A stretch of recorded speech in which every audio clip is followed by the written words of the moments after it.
Assalamualaikum warahmatullahi wabarakatuh. Selamat pagi, salam sejahtera bagi kita semua. Perkenalkan, nama saya Asrorul Baroya dengan nomor NIM akhir 047, Program Studi Pendidikan Guru Pendidikan Anak Usia Dini, Fakultas Ilmu Pendidikan Universitas Trunojoyo Madura. Tujuan saya membuat video ini yaitu untuk menyelesaikan ujian akhir semester saya, mata kuliah Asesmen Perkembangan Anak Usia Dini. Yang pertama, di sini saya akan menjelaskan tentang pengertian asesmen, tujuan asesmen, jenis-jenis asesmen. Pengertian asesmen. Asesmen adalah proses untuk mendapatkan informasi sebagai bukti tentang kemampuan peserta didik dan menggunakan informasi tersebut sebagai dasar untuk pengembangan keputusan. Pada dasarnya, kita melakukan sebuah asesmen. Kita sering banget melakukan sebuah asesmen tersebut ketika kita bertemu dengan seseorang. Saat itu, kita akan berusaha untuk mengumpulkan sebuah informasi, memproses dan mempresentasikan informasi tersebut dapat berupa latar belakang, sikap, tingkah laku, atau karakteristik yang dimiliki orang tersebut. Kemudian, informasi tersebut dihubungkan dengan pengalaman dan harapan yang kita miliki, sehingga kita akan mendapatkan pesan dari orang tersebut dan selanjutnya kita jadikan dasar untuk memutuskan cara kita untuk bersikap kepadanya. Dalam melakukan sebuah asesmen, ada beberapa jenis yang akan kita lakukan, yaitu dengan cara mengukur, penilaian, dan teks. Ada 3 jenis asesmen yang dapat kita lakukan. 1 tadi mengukur, 2 penilaian, yang ketiga teks.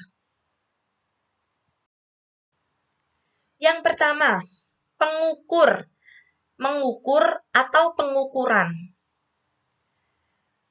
Proses ini dilakukan untuk mengkuantifikasikan suatu gejala atau atribut kuantifikasi terhadap karakteristik-karakteristik manusia melalui prosedur dan aturan yang sistematis. Pengukuran atribut manusia terjadi ketika penilaian kuantitatif merupakan sampel perilaku yang digunakan untuk mentasi oleh tolak ukur. Yang kedua ada penilaian. Dalam penilaian ini terdapat 2 konsep, yaitu penilaian menggunakan konseptual dan penilaian operasional. Diingat-ingat, di penilaian ini ada 2 cara yang dapat kita lakukan, yaitu menggunakan penilaian konseptual dan operasional. Dalam konseptual, yang pertama ini dalam konseptual, ini terkait tentang informasi tentang peserta didik yang digunakan untuk membantu guru. Di dalam konseptual ini, pengumpulan informasi tentang peserta didik anak-anak yang ada di sekolah tersebut yang digunakan untuk membantu guru dalam proses pembuatan keputusan yang dilakukan saat penilaian itu. Yang kedua, ada operasional. Operasional yaitu pengumpulan informasi tentang perkembangan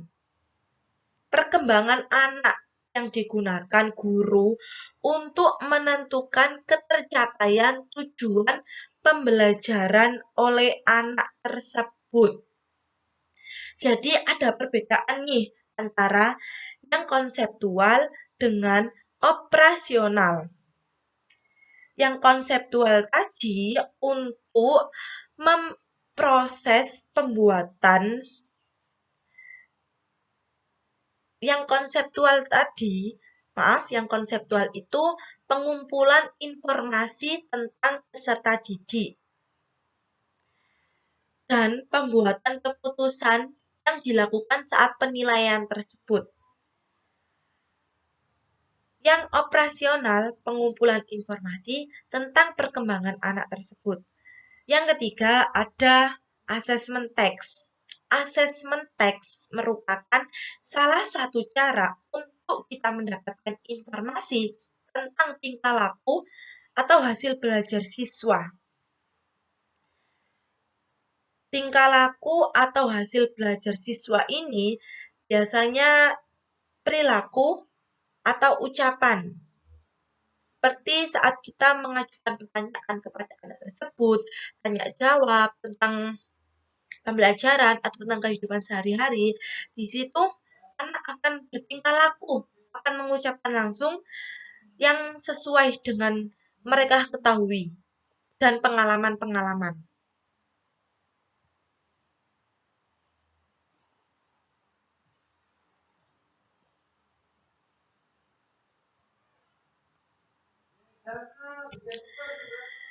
Yang setelah kita mengetahui jenis-jenis asesmen, kita beralih ke tujuan asesmen itu sendiri.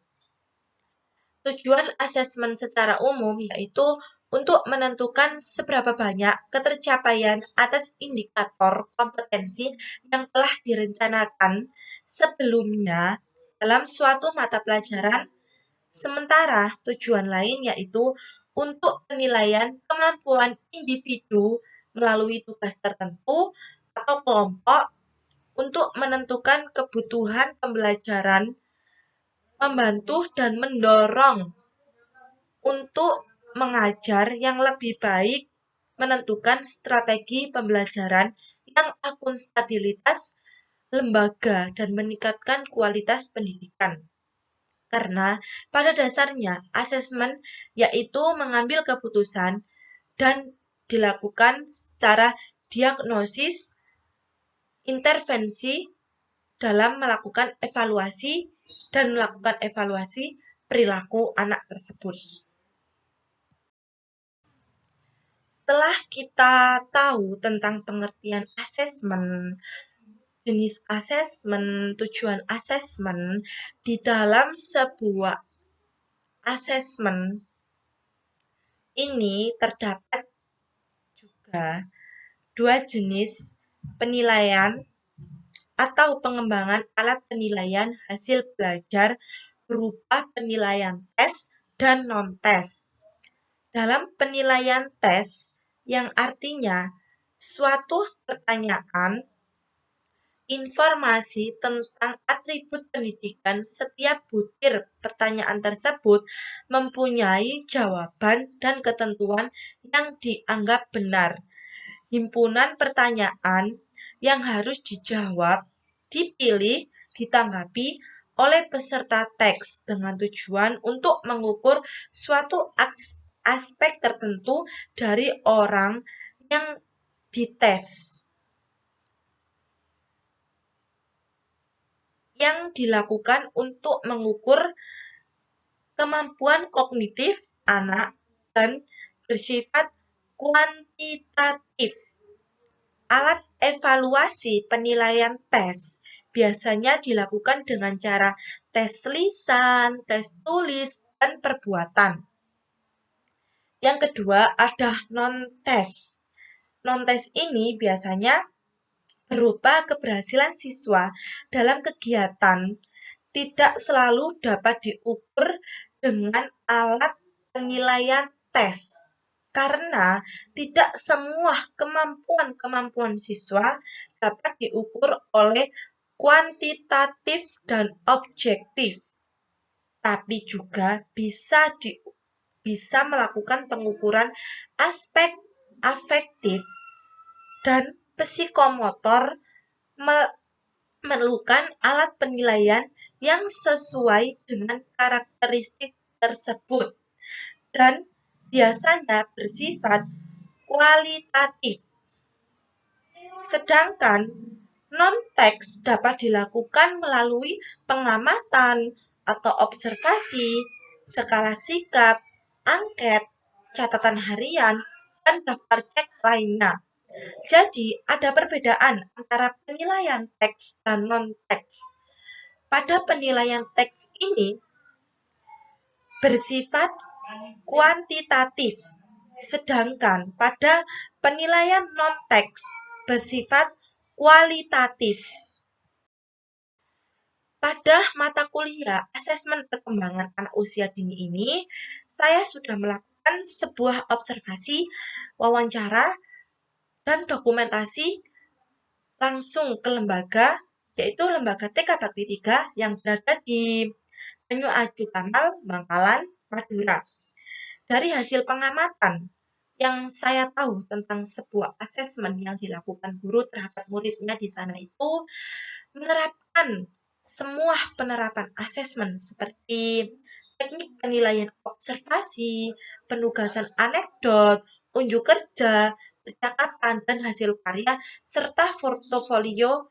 Tetapi yang banyak dilakukan di sekolahan TK Bakti 3 ini melakukan penilaian anekdot karena dirasa penilaian itu sangat mudah sebab guru langsung memperhatikan terjadinya anak secara langsung dalam berbagai situasi tanpa harus diketahui anak tersebut.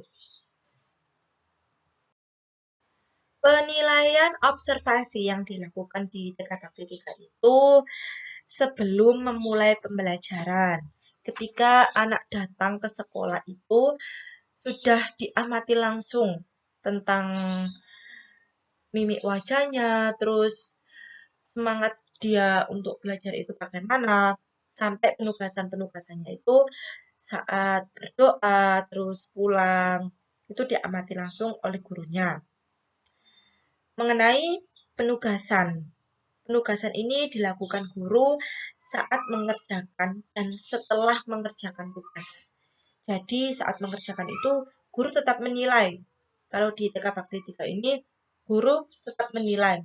Tapi setelah anak pulang, guru tetap akan menilai juga. Yang mengenai percakapan. Percakapan ini tidak dinilai langsung oleh guru, tetapi guru itu mengumpulkan selama 1 minggu tentang perkembangan anak selama 1 minggu itu bagaimana.